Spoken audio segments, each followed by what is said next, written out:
They laughed at him. On national TV, in café, in conference rooms in Paris, when Captain Ibrahim Traoré stood before his nation and declared, "We will plant 2 million cacti." They didn't just doubt him, they mocked him. Populism with thorns. Some Western papers sneered, "How can a cactus feed a country?" But they weren't the ones watching their children starve.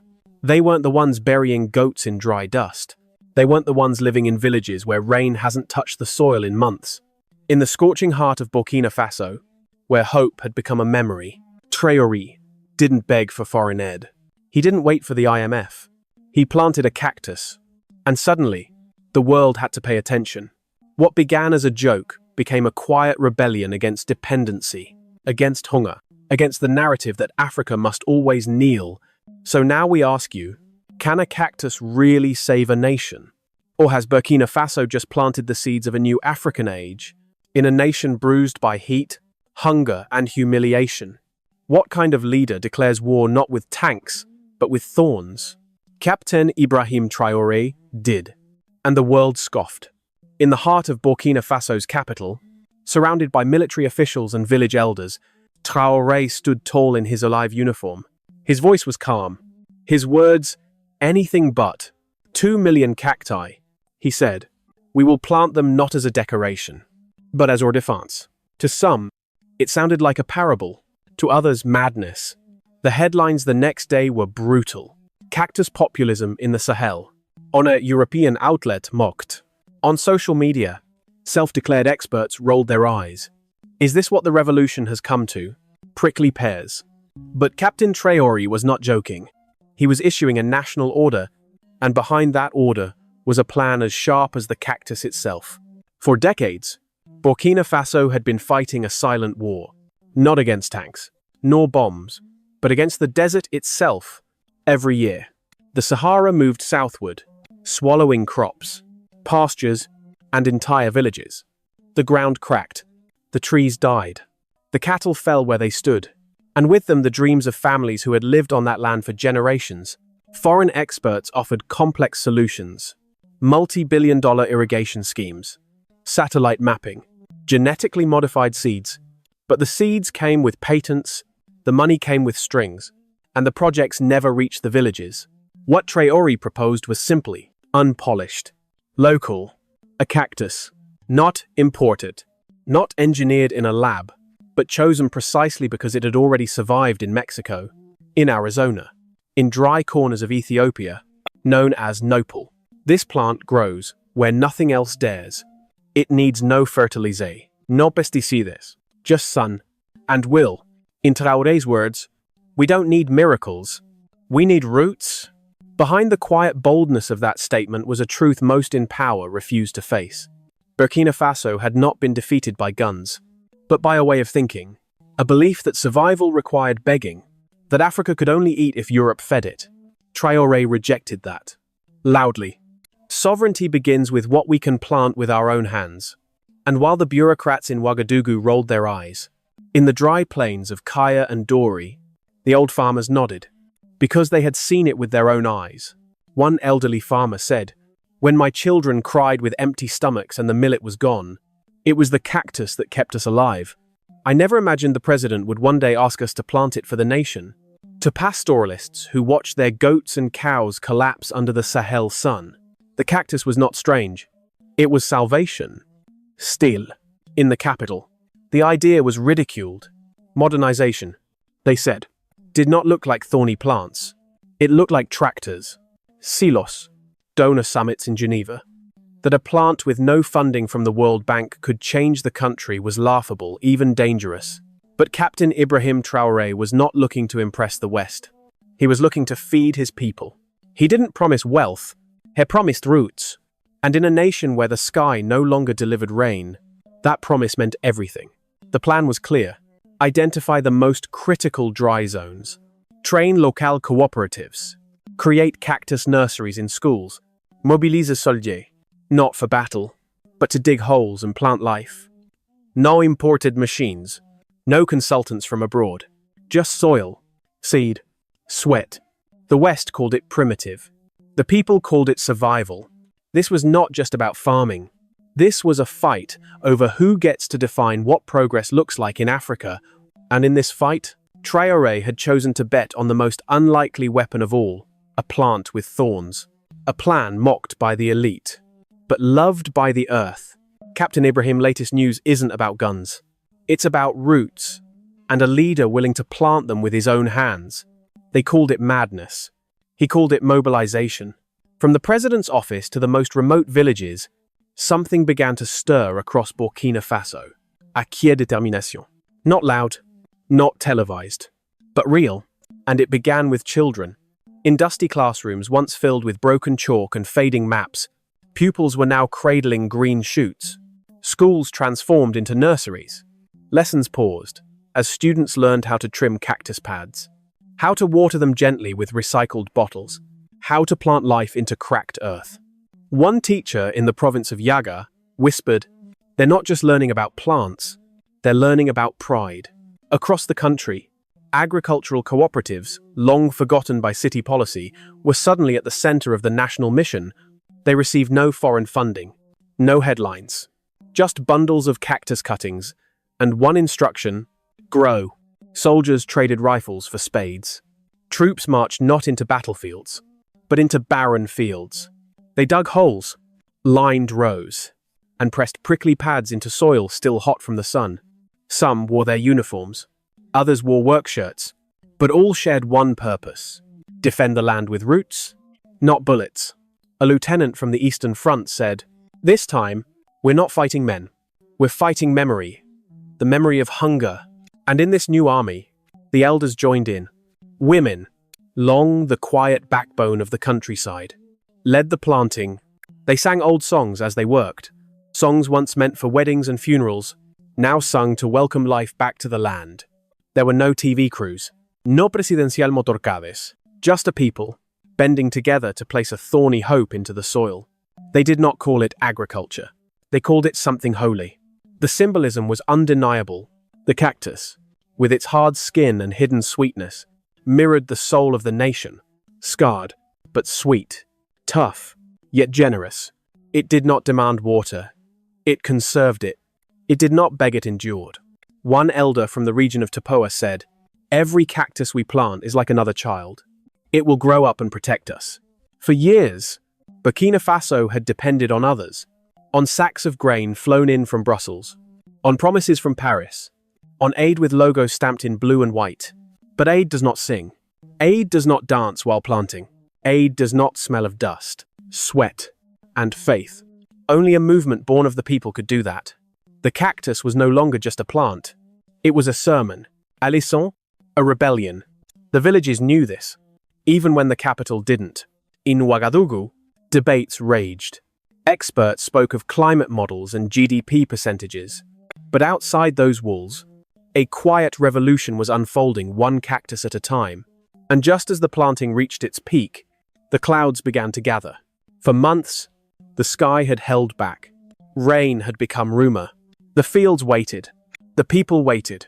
Critics smirked from air-conditioned rooms, waiting to say, "We told you so." But the soil knew better. The land, though cracked, was ready. The first drops came soft. Then came harder. Then came downpour. And in the days that followed, something extraordinary happened. From every cactus pad buried in faith, a green arm reached up, fragile at first, but relentless. The land that once whispered death now murmured life. Burkina Faso. Latest news wasn't about a coup or conflict. It was about green lines appearing in brown lands. A miracle. No, it was the result of calloused hands, humble hearts, and one unshakable idea: Africa does not need permission to feed itself. As fields bloomed and songs echoed through the hills, even the skeptics began to fall silent. No speeches, no parades, just the sound of a nation awakening not to war, but to worth. At first, they laughed. The intellectuals in Ouagadougou, the officials in Brussels, the analysts in Washington, even some Burkina Faso ministers smirked in private meetings. A cactus? Come on. But the sky had its own plans. The first rains came, not with thunder, but with humility, as if nature, too, had been waiting for something new. The land, once hard as iron, to begin to soften. The earth opened like a wound being washed clean. And then, green. It started small. One shoot here, a pad there, barely visible at first. Fragile, unsure. But within days, the desert floor began to change color. Fields that for years had known only dust were now dotted with rows of prickly green arms, reaching upwards as if claiming the sky itself. No one expected it to happen so fast. Satellite images told the story best. From above, long belts of cactus stretched across the Sahel, like green veins pulsing through dead soil. Not simulations, not pilot projects. Real growth, real change. Even the foreign press had to blink. Unexpected green surge in Burkina, said one headline. Cactus belts visible from space, declared another. Suddenly, the world that had mocked Traoré fell silent. In cafes across Ouagadougou, conversations shifted. Where once there was ridicule, now there was curiosity. Men who had dismissed the idea as village thinking leaned closer to their radios. Could it be? Was this actually working? Reports trickled in from every corner of the country. In Dori, an old herdsman wept openly.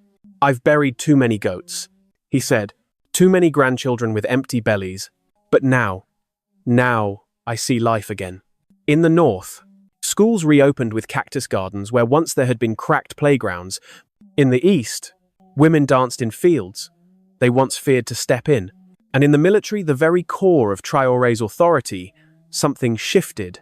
Soldiers who once held rifles now carried shovels.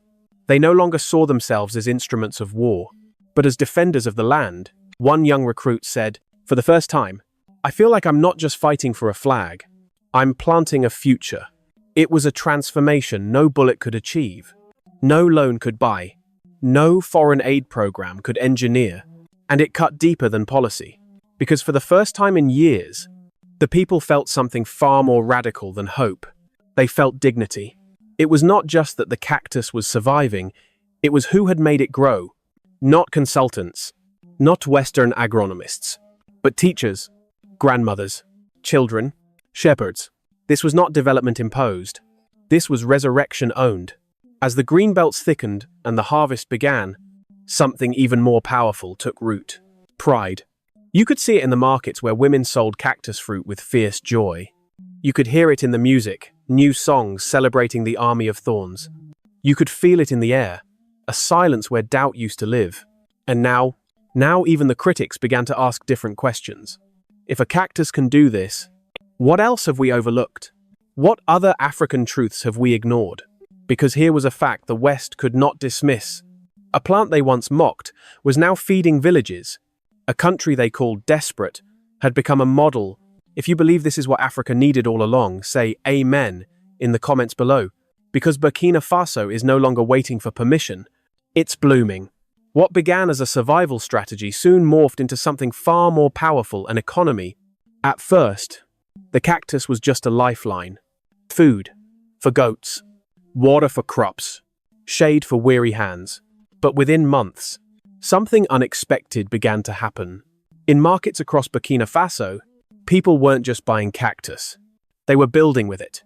Stacks of fresh pads appeared next to millet. Jars of bright red tuna jam were sold beside groundnut paste. And on street corners, young women waved hand-labeled bottles of cactus juice, sweet, tangy, and ice-cold. What had once been mocked as a desert weed was becoming the backbone of a new local economy. And at the heart of this transformation, the women. In towns like Tenkadogo and Fada Ngurma, women's cooperatives sprang up faster than anyone could count. With machetes, mortar and pestles, and homemade boilers, they turned cactus pulp into soap, lotion, juice, even pain-relieving balm. One woman, Aicha from Zorho, said proudly, "Before this, we waited for handouts. Now, buyers come to us. With these thorns, we feed our children and send them to school." For the first time in decades, women were not just keeping their families alive, they were running businesses. Not with loans from Paris, but with plants from their backyards. And the young, they were supposed to leave. That's what everyone said. For years, the story was always the same. The youth of Burkina Faso, desperate and jobless. risked their lives crossing deserts and oceans for the promise of work in Europe. Some never made it. But the cactus offered something Europe never could: a purpose in your own land. Young men who once packed bags for Mali or Libya now loaded trucks full of cactus products. Others started delivery services, opened cafes with cactus smoothies, or ran social media accounts marketing desert superfoods to urban elites. One graduate from Kudugo University launched a startup exporting dried cactus strips to health shops in Accra and Dakar. "We thought success lived abroad," he said. "Turns out, it was buried in the dirt all along." Captain Ibrahim's latest news wasn't just about planting anymore, it was about production, transformation, and pride. Universities held workshops on cactus, nutrition, and medicinal properties. Scientists tested its power to fight diabetes and skin conditions. Engineers designed solar dryers and presses to scale up output. A new industrial language was taking root, one that didn't rely on mining contracts or foreign debt. Instead, it spoke of harvest cycles, of organic certification, of cactus-powered growth. But not everyone was happy. In Europe, food exporters raised eyebrows. In Washington, think tanks warned of agricultural nationalism. And in Geneva, aid organizations began to ask, what happens when Africans stop needing our help? Burkina Faso's rise posed an uncomfortable question. If a cactus could do this, what else could Africa do, if left alone? And that was the threat.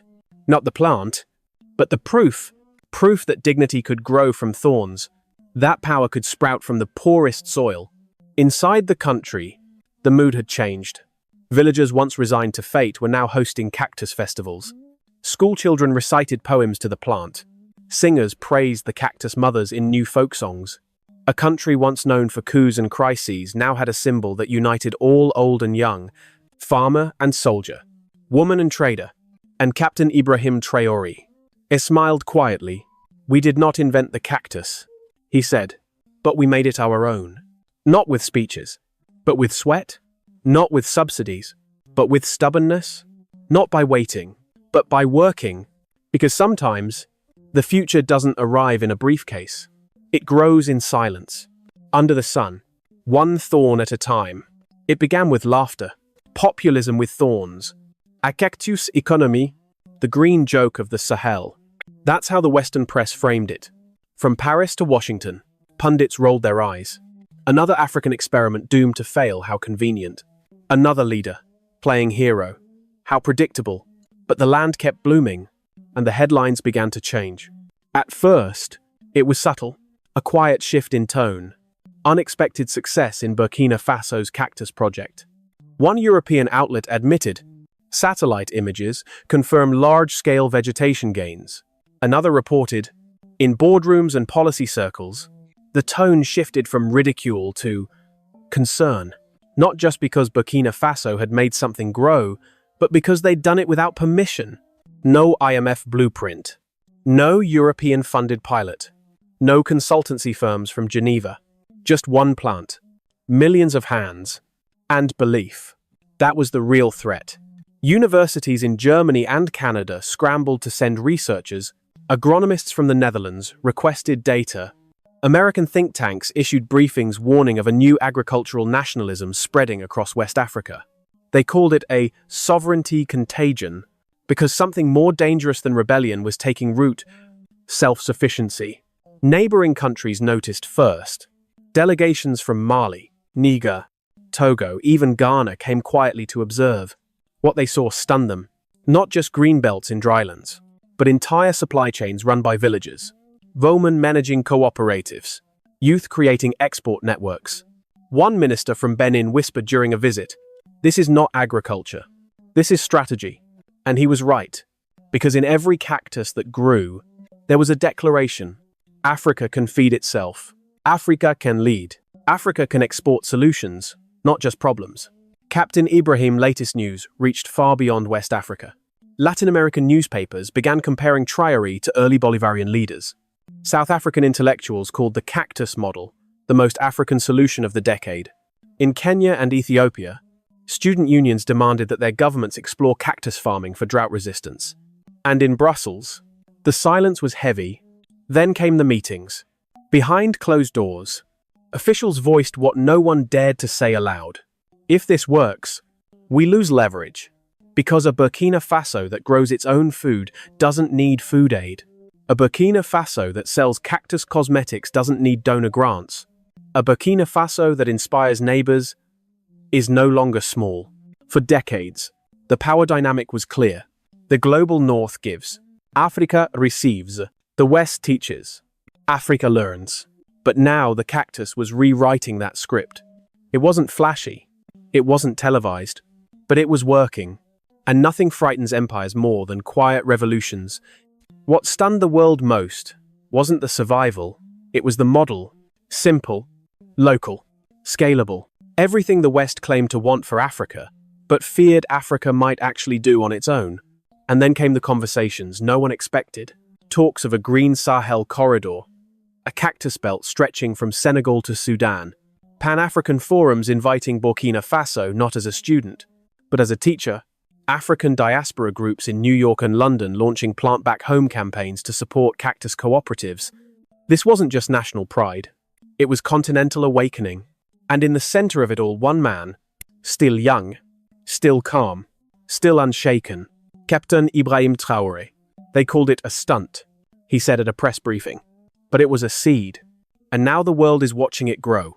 No threat, no arrogance, just a quiet truth. Africa had begun to define its own development, and for a world used to writing Africa's story, that truth was more than inconvenient. It was revolutionary. The world is watching. But Burkina Faso is not waiting.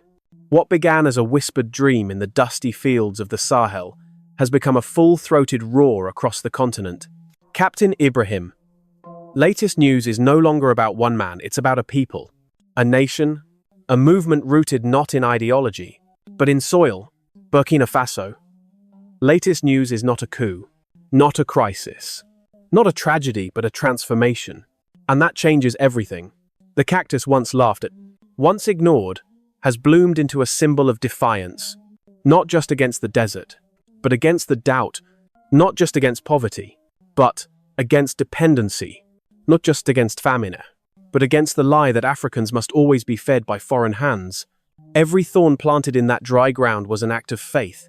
Every fruit harvested was proof that the old stories of failure, of chaos, of helplessness are just that, old stories. But make no mistake, challenges remain. Expanding this revolution means building roads, markets, storage systems. It means protecting what has been built from drought, from sabotage, from those who benefit when Africa stays weak. And most of all, it means one thing, believing. Believing that a plant can feed a village, that a village can feed a nation, that a nation can shift the fate of a continent. This is no longer a project. This is a paradigm. As Captain Ibrahim, latest news echoes across the globe. One question remains. Is the world ready for an Africa that leads? If this report unveils a hidden truth for you, don't just scroll past. Share or comment to ensure it's not buried. Like, share, speak, subscribe, because they hid our history long enough. Let's speak our future out loud. Thanks for coming. See you in the next video for news analysis, the truth they don't want you to know.